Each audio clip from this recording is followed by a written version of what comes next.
नमस्कार दोस्तों, मैं हूं सौरभ शर्मा। आप देख रहे हैं भारत 24। आज जिस शख्स को आप मेरे साथ स्क्रीन पे देख रहे हैं वो शख्स आम नहीं, खास है, क्योंकि उन्होंने कुछ खास ऐसी बातें बोली थी जिसको उन्होंने प्रूफ भी किया। इंटरव्यू उनका शुरू करूंगा, लेकिन उससे पहले दो लाइनें उनके लिए कहना चाहूँगा। सर, सितारों की चालों का राज है गहरा, किस्मत के पन्नों पे लिखा है क्या पहरा।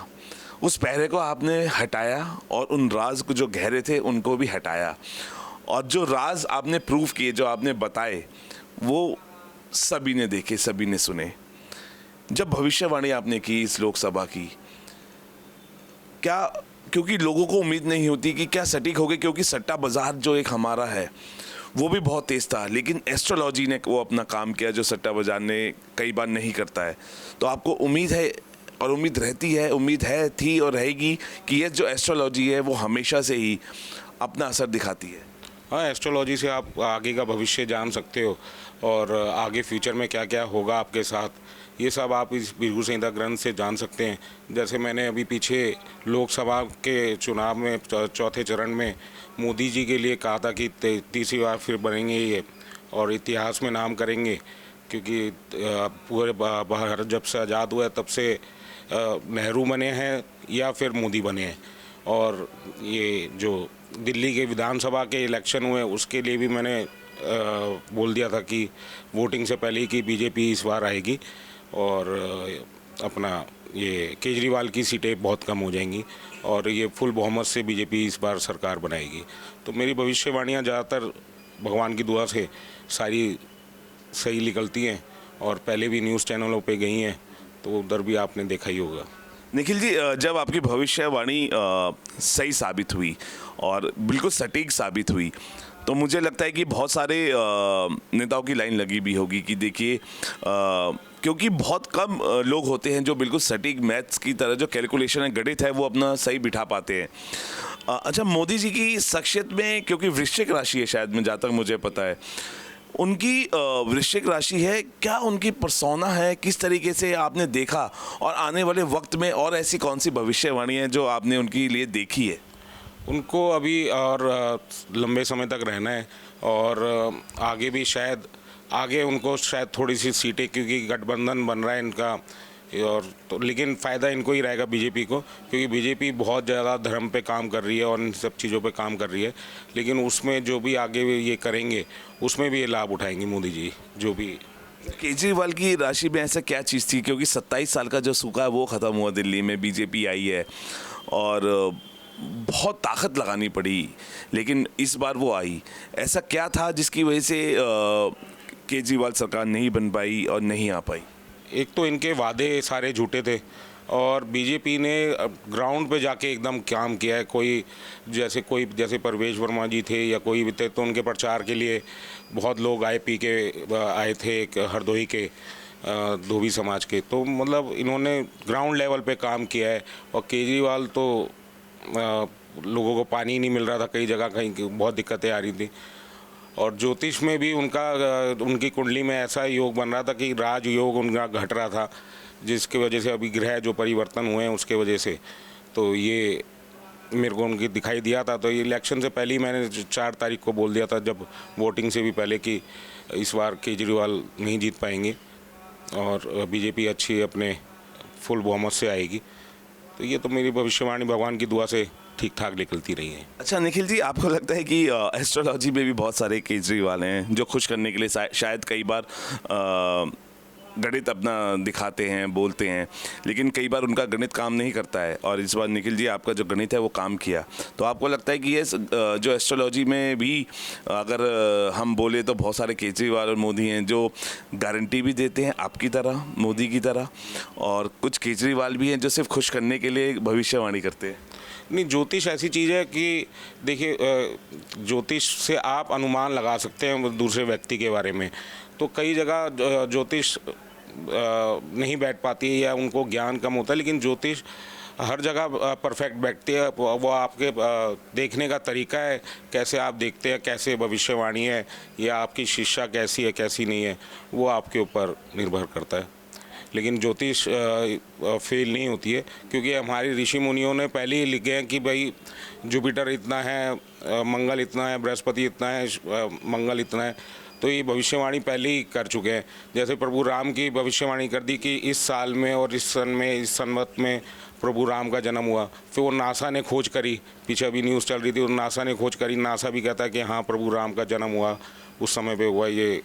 तो ये सब हमारे जो पूर्वज हैं, जो हमारे ऋषि मुनि हैं, तो इन्होंने जो भविष्यवाणियाँ करी हैं या जो भी उन्होंने ग्रंथ बनाए हैं, तो उसके माध्यम से बहुत चीज़ें सही होती हैं। अच्छा सर, क्या एक भविष्यवाणी और आपने की है? क्योंकि मैं इसलिए इंटरेस्ट बढ़ता है क्योंकि जब भविष्यवाणी आप करते हैं तो उस भविष्यवाणी की गारंटी भी आप देते हैं। विश्व गुरु जब हम अपने भारत को देखते हैं, कितनी दूर है हम अगर हम भविष्यवाणी की बात करें? अगर मोदी सरकार रही तो आप देखेंगे कि हिंदुओं में काफ़ी परिवर्तन आया है और हिंदू समाज अब बढ़ा है आगे सनातन की तरफ। तो आप अगर मोदी जी की सरकार अभी एक बारी और आ जाए तो मैं कहता हूँ विश्व गुरु बनने में ज़्यादा समय नहीं लगेगा। अच्छा, क्योंकि बहुत लोग भविष्यवाणी देखते भी हैं और क्योंकि बहुत लोगों को इंतज़ार रहता है। सुबह मैंने कई घरों में देखा है कि बहुत सारी चैनल्स को स्विच करके भविष्यवाणी वाले चैनल जो लोग बता रहे हैं, कितना सटीक प्रमाण हम एस्ट्रोलॉजी में देते हैं? क्योंकि रोज़ भविष्यवाणी अगर आ रही है, क्या रोज़ भविष्य बदलते हैं?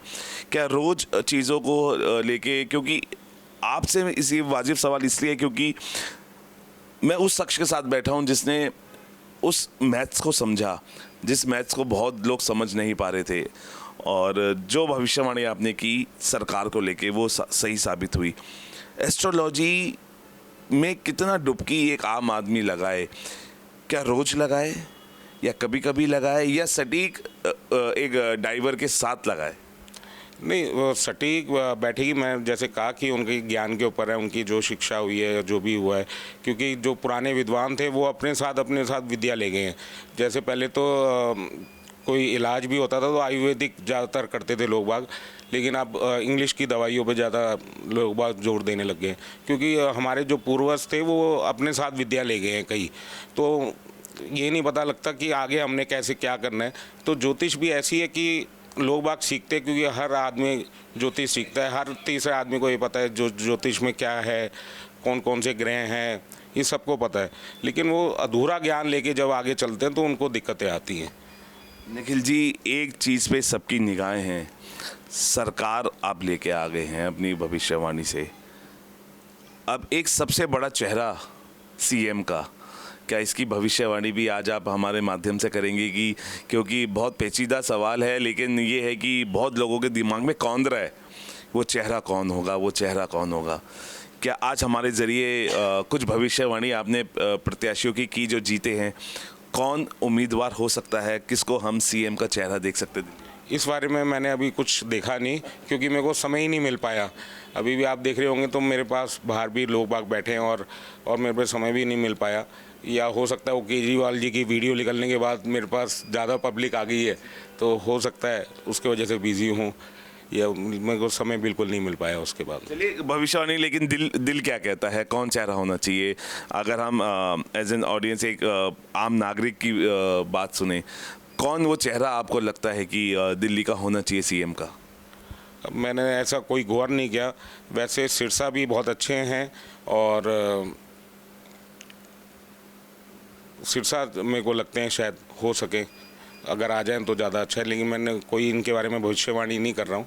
मेरे लिए तो सिरसा जी ठीक है।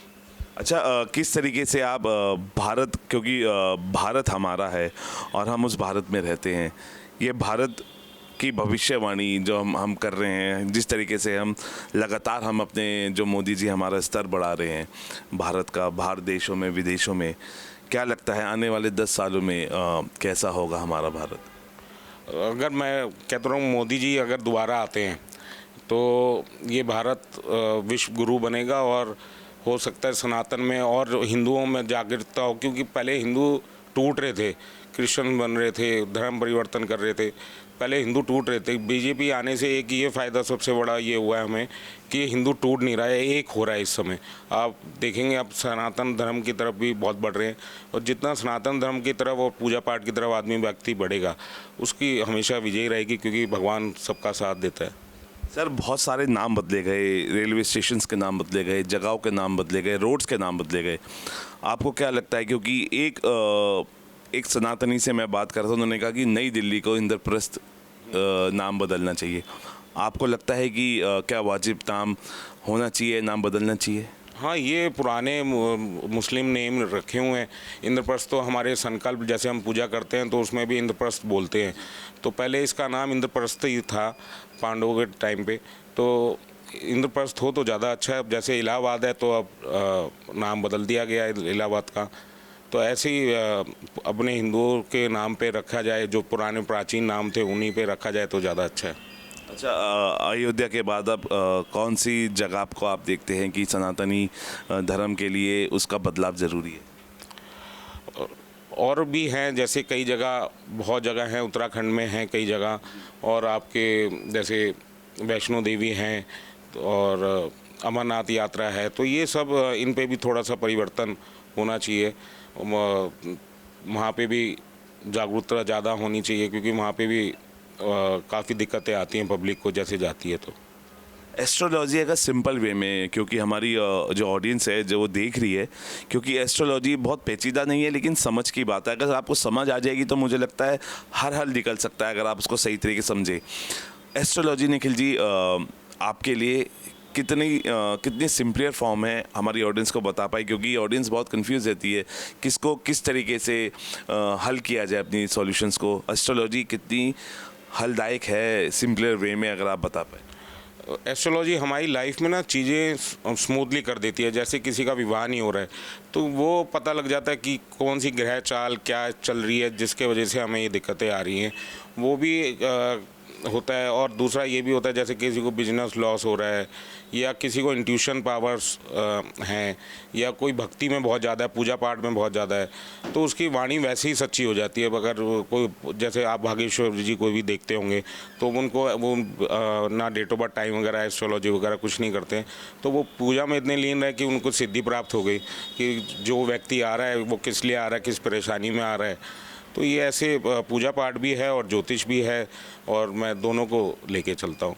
एक आखिरी दो सवाल, अगर कोई वक्त नहीं मिल रहा है, जैसे कोई अपने काम में है, बिजनेस वालों को तो मिल जाता है, नौकरी वालों के लिए एक फिक्स टाइम है, वो किस तरीके से अपना वक्त एस्ट्रोलॉजी में या पूजा पाठ में दे पाएँ, या वो ऐसा क्या कर पाएँ अगर वो रोज़ लगातार मंदिर नहीं जा रहे हैं, किस तरीके से आशीर्वाद पाएँ भगवान का, गुरुओं का अपने कार्यशैली पे? क्योंकि कई बार हम देखते हैं कि लोग अपने आप को डिवोट कर देते हैं कि मंगलवार शनिवार हनुमान मंदिर जाना है, सोमवार शिवाजी के मंदिर जाना है। तो हर लोगों ने अलग दिन बनाया, लेकिन जो अपने कार्यशैली की वजह से वक्त नहीं दे पाते हैं, पंडित जी वो क्या करें? बिकॉज वो मिस करते हैं सनातनी अपना धर्म, कि हम अपने लिए कुछ करें, हम कैसे धर्म को समय दें, वो क्या करें? पहले तो अपने घर को ही मंदिर बनाएं सबसे पहले, क्योंकि जैसे बुजुर्ग माता पिता हैं उनका आदर करें, संस्कार करें, उनकी इज्जत करें। अब ये मैं कई लोग ऐसे देखे हैं कि जब माता पिता थे तब तो कुछ किया नहीं, जब उन मृत्यु हो गई तो किसी ब्राह्मण ने कह दिया जी पितृदोष है, तो वो लाखों रुपए उन पर खर्च रहे हैं, और उससे पहले वो पूछते नहीं थे माता पिता को। तो ये सारी चीज़ें दिक्कतें आती हैं। पहले तो अपने घर को सही करें, जब अपने घर को सही करेंगे, घर को भी एक मंदिर बनाएं, और हो सके तो अपने घर में भी मंदिर का स्थान दें, और वहाँ पे जोत बत्ती वगैरह जो भी करनी है वो करें। और जैसे भी समय मिलता है, या लंच टाइम में या किसी भी टाइम पे, तो मंदिर ज़रूर जाएं, क्योंकि मंदिर जाने से हमारी नेगेटिविटियाँ जो हैं वो ख़त्म होती हैं। इसलिए मैं कहता हूँ कि पहले तो अपना घर सही करें।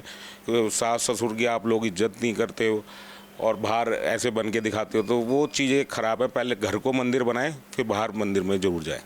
अब जाते जाते पंडित जी, क्योंकि आपकी अब अगली भविष्यवाणी इंतज़ार है, किस पे काम हो रहा है, कौन सी भविष्यवाणी और सरप्राइज़ करेगी जिस पे आप अभी काम कर रहे हैं? क्योंकि लोगों को एक के बाद एक जब आपको भरोसा जताते हैं तो उम्मीदें बढ़ती हैं लोगों की। अब नेक्स्ट भविष्यवाणी किस पे काम चल रहा है जिस पे आप वर्क कर रहे हैं, और वो एक सरप्राइजिंगली सबके सामने आएगी? अब देखते हैं आगे क्या होता है। अभी मैंने कह तो रहा हूँ बिज़ी बहुत हूँ, इस चक्कर में मैं अभी किसी के बारे में कुछ देख नहीं पा रहा हूँ, और आपने समय दिया, आपने समय निकाला, यही मेरे लिए बहुत बड़ी बात है। मैं यही चाहूँगा कि आगे जो भी कुछ आएगा तो वो देखेंगे। धन्यवाद पंडित जी हमसे बात करने के लिए। बहुत बहुत धन्यवाद। देखिए हम ये कहेंगे कि अभी थोड़ा सा वक्त का अकाल है, लेकिन मुझे लगता है कि बहुत जल्दी निखिल जी की विश्व गुरु बनने की जो भविष्यवाणी है वो उस पर काम करेंगे और सरप्राइजिंगली बहुत सारे ऐसे फैक्टर्स आपके सामने आएंगे, वो लाएंगे और सरप्राइज़ करेंगे जैसे वो हमेशा से ही आपको करते आए हैं। अभी 19 तारीख है, कौन चेहरा बनेगा नहीं बनेगा अभी उसकी भविष्यवाणी नहीं हुई है, लेकिन अगर वक्त उन्हें मिला तो वो भी एक ऐसा सरप्राइजिंग चेहरा भविष्यवाणी के द्वारा अगर वो देखेंगे, समझेंगे, परखेंगे, वो आपके सामने लाएंगे जिसमें एक नया चेहरा आउट ऑफ द सिलेबस कहते हैं ना, मोदी जी अपना जो सिलेबस है आउट ऑफ द सिलेबस वो एग्ज़ाम्स लाते हैं, ऐसे ही हमारे पंडित जी हैं आउट ऑफ द सिलेबस एक ऐसा चेहरा सरप्राइजिंगली लाएंगे अगर उस पर वो काम करेंगे। और मेरे को लगता है कि आपको करना चाहिए और उस चेहरे का जो सरप्राइज़ 19 तारीख से पहले खोल देना चाहिए ताकि एक और जो आपकी भविष्यवाणी है वो हमें सरप्राइज़ करे। फिलहाल अभी के लिए इतना ही, आप बने रहिए भारत 24 के साथ।